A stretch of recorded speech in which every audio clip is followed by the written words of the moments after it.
Caroline était l'exemple parfait du luxe moderne.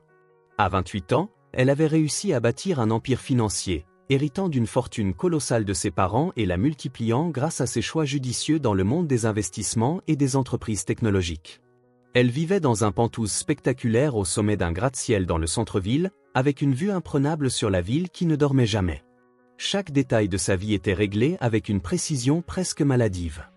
De ses vêtements de marque à ses voitures de sport dernier cri, Caroline n'avait besoin de rien. Chaque matin, elle était entourée d'assistants personnels, de gestionnaires de patrimoine, et d'un réseau de contacts professionnels avec qui elle discutait des dernières tendances boursières et des projets d'expansion.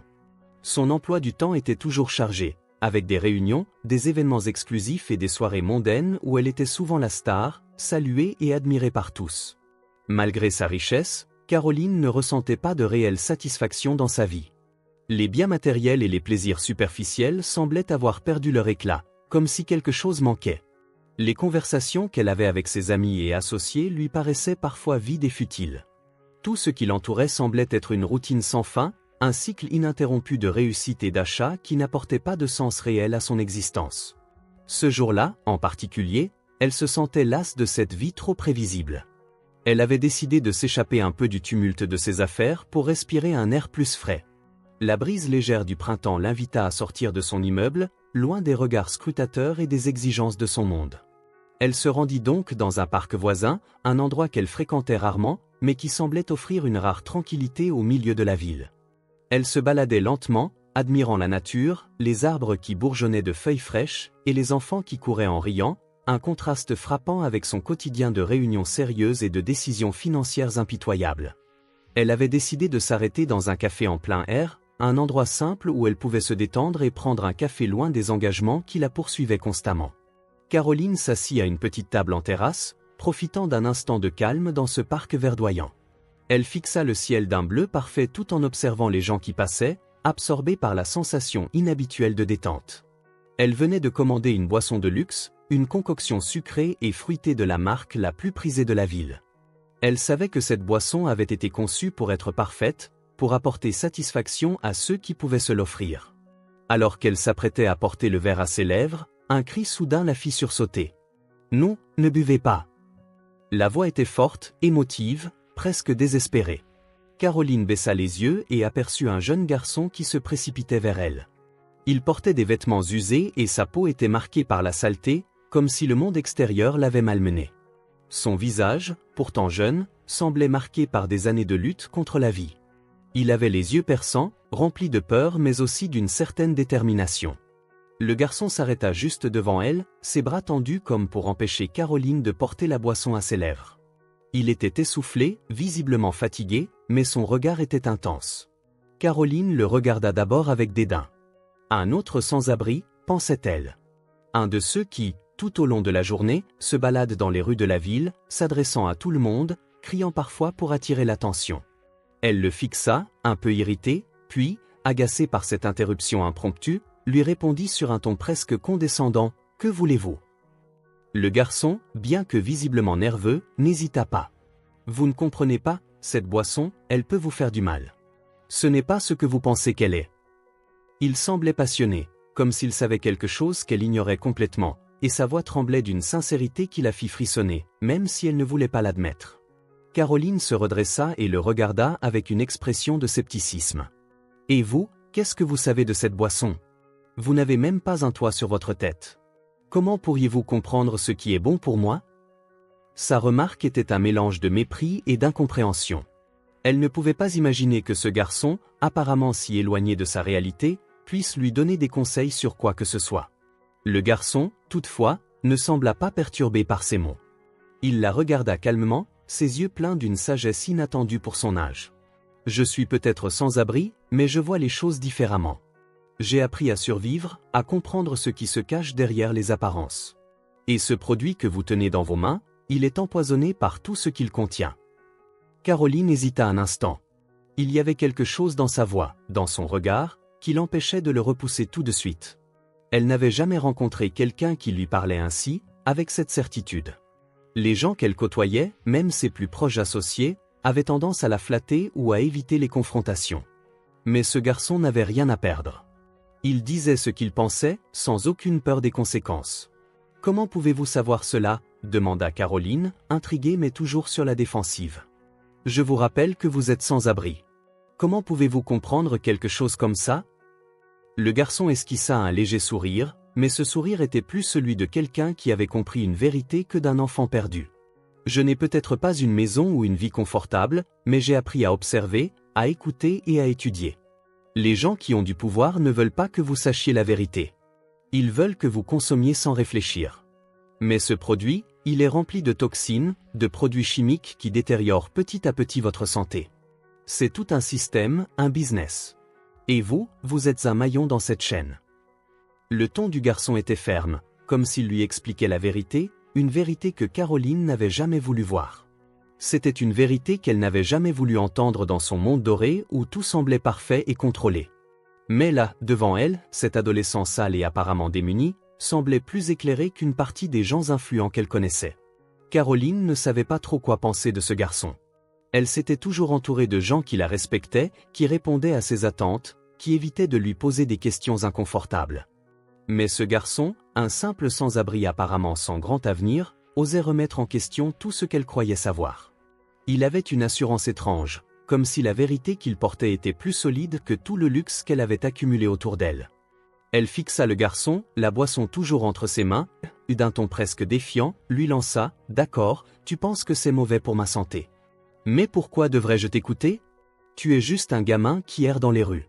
Tu n'as aucune autorité sur moi. » Le garçon ne sembla pas blessé par ces mots. Il se contenta de la regarder avec une clarté étrange dans les yeux, comme s'il la voyait vraiment, d'une manière que les autres ne faisaient jamais. Il haussait à peine les sourcils, ne cherchant pas à se justifier mais à faire comprendre quelque chose de plus profond. « Tu as raison, je ne suis pas un expert. Je ne porte pas de costume élégant comme ceux que tu croises tous les jours. Mais je te demande juste de réfléchir, dit-il, sa voix calme, presque sage. La vérité ne se cache pas dans des vêtements ou dans un compte bancaire bien rempli. Elle se cache dans ce que tu vois et ce que tu choisis d'ignorer. » Caroline, agacée mais intriguée, laissa un silence s'installer entre eux. Elle avait l'habitude que les gens autour d'elle cherchent toujours à flatter son ego, à lui faire sentir qu'elle était la personne la plus importante de la pièce. Mais ce garçon, il semblait juste vouloir parler de vérité, d'un monde que Caroline n'avait jamais voulu voir, un monde de choses invisibles derrière l'éclat et le luxe. Elle prit une profonde inspiration et répondit, bien que toujours dans une posture de défense, « Et pourquoi tu crois que ça m'intéresse ? Pourquoi est-ce que je devrais m'arrêter sur ta parole ? Je pourrais juste ignorer ce que tu dis et continuer à boire tranquillement ma boisson. » Le garçon la fixa un instant, ses yeux brillant d'une intensité rare. « Parce que tu es plus qu'un simple produit de ce système. Tu es quelqu'un qui a le pouvoir de changer les choses, mais peut-être que tu ne le vois pas encore. On ne t'a jamais appris à regarder au-delà de ce que l'on te montre. Mais regarde autour de toi. Les gens que tu côtoies, ceux qui te donnent des conseils, sont-ils vraiment là pour ton bien-être, ou simplement pour ton argent et ton image ? » Caroline resta silencieuse, un frisson courant sur sa peau. C'était comme si, d'un seul coup, les murs de son monde doré se fissuraient légèrement, permettant à une autre réalité de s'infiltrer. Elle pensa à toutes les personnes qu'elle avait côtoyées dans les dernières années, ceux qui avaient toujours été là pour l'accompagner dans ses succès, mais qui avaient aussi toujours voulu quelque chose d'elle. Ses associés, ses investisseurs, même ses amis, tous semblaient vouloir quelque chose. Rien n'était jamais complètement désintéressé.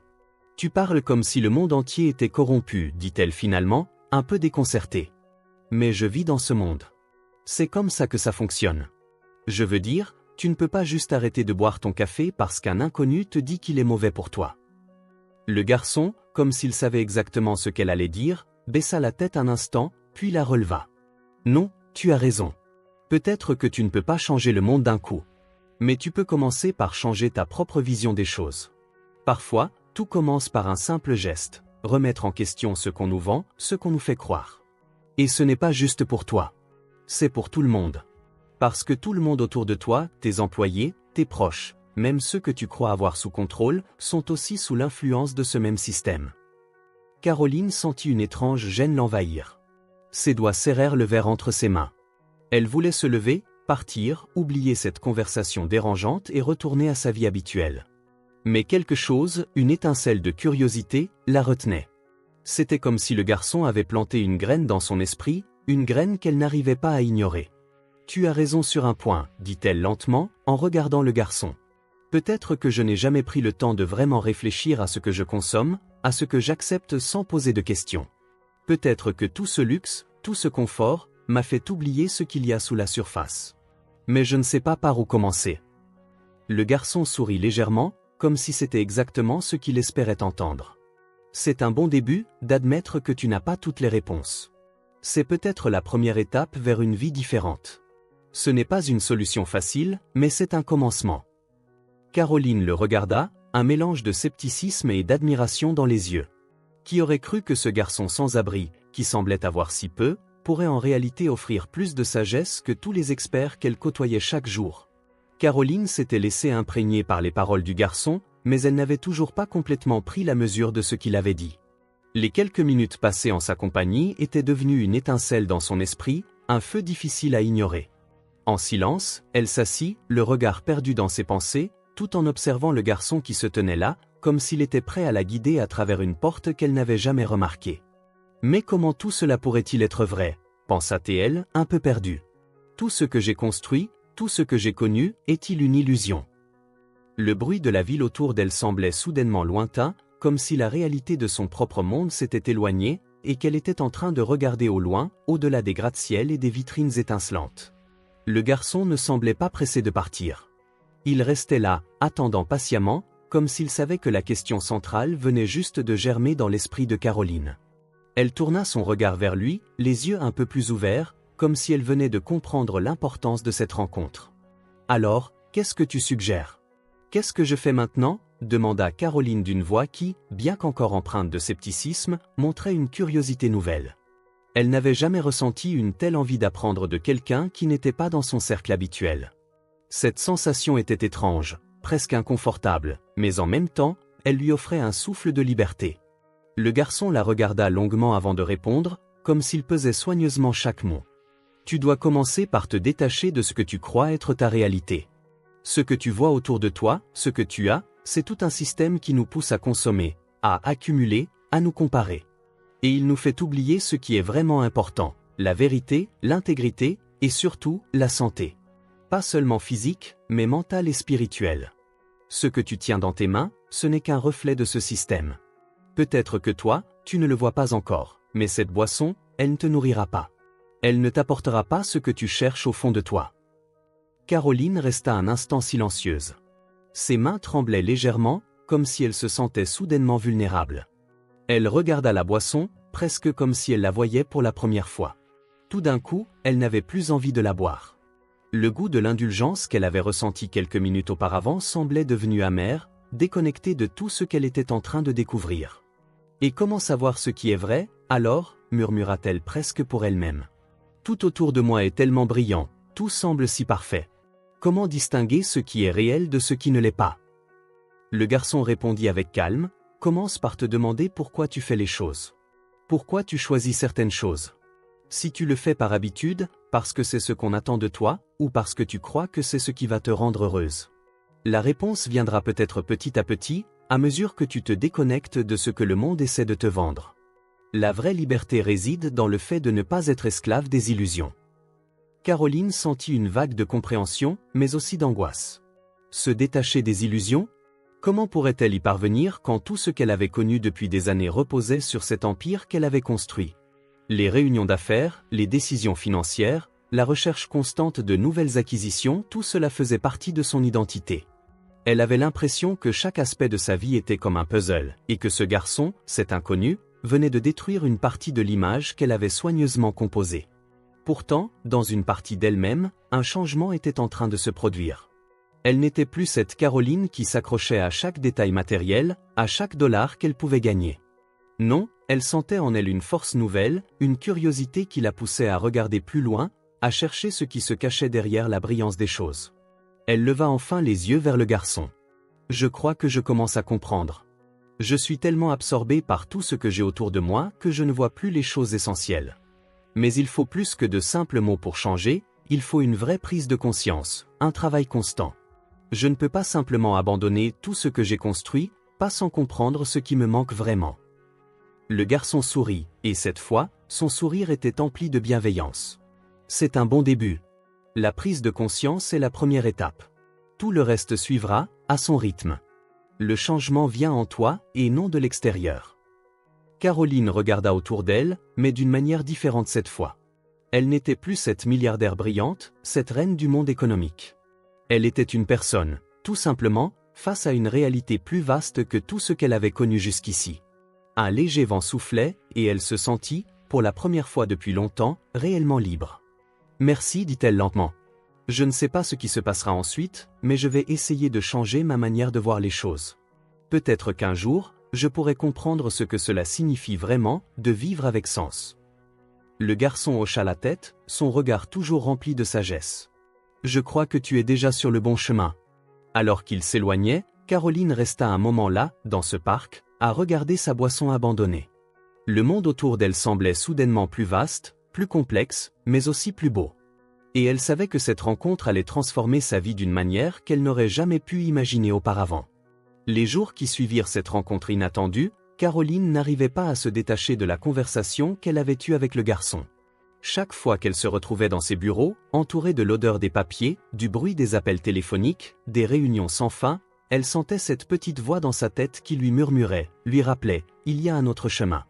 Un chemin qu'elle n'avait jamais osé explorer. Au début, elle essaya de faire comme si de rien n'était. Elle continuait de suivre sa routine, comme elle l'avait toujours fait, enchaînant les affaires, les contrats, les négociations. Mais plus elle avançait dans ses journées, plus elle se rendait compte de l'incohérence entre ce qu'elle faisait et ce qu'elle ressentait au fond d'elle-même. Elle se sentait de plus en plus déconnectée de ce monde dans lequel elle avait toujours évolué. Elle se souvint des mots du garçon, la vraie liberté réside dans le fait de ne pas être esclave des illusions.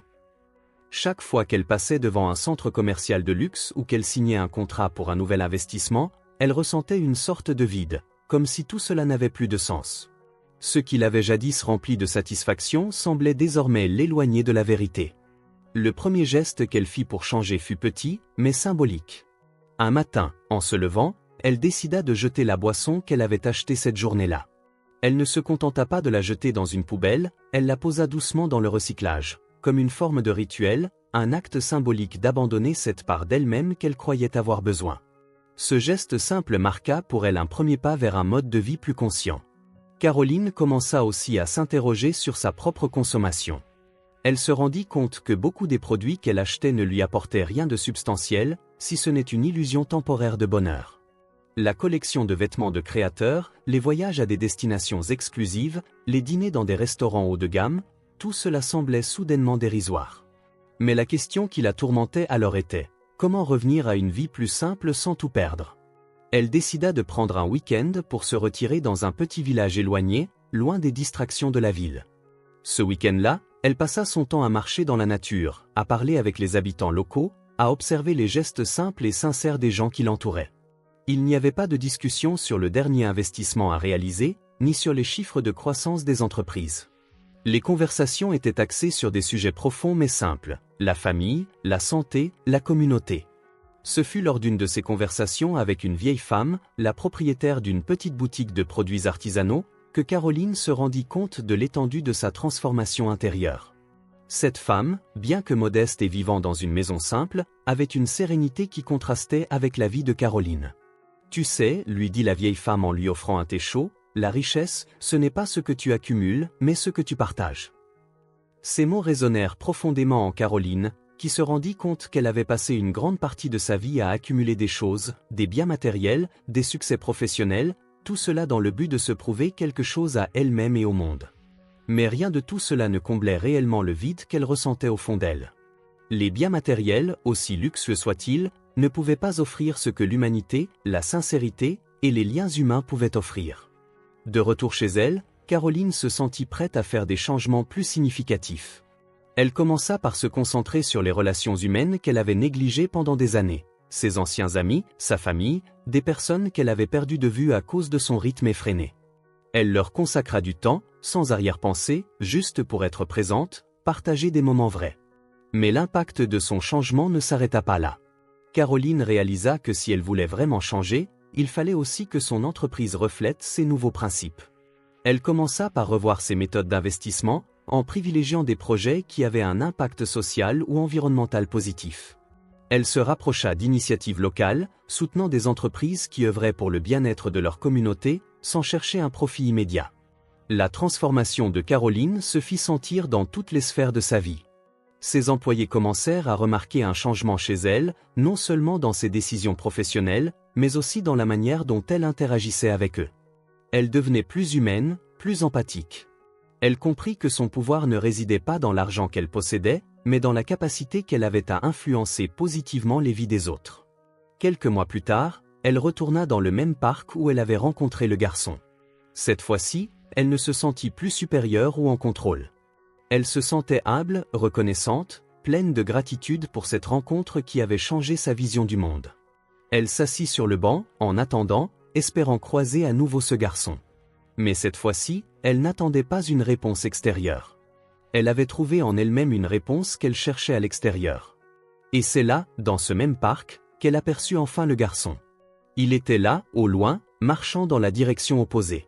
Caroline se leva, le suivit du regard un moment, puis, avec un léger sourire, elle se dit qu'il n'était peut-être jamais vraiment parti. Il vivait désormais dans son esprit, comme un guide invisible, lui rappelant qu'il suffisait parfois d'un seul instant, d'une seule rencontre, pour que tout change. Caroline se retrouva de plus en plus souvent plongée dans ses pensées. La rencontre avec le garçon, puis les décisions qu'elle avait prises pour changer sa vie, avaient lancé une série de réflexions profondes sur son passé.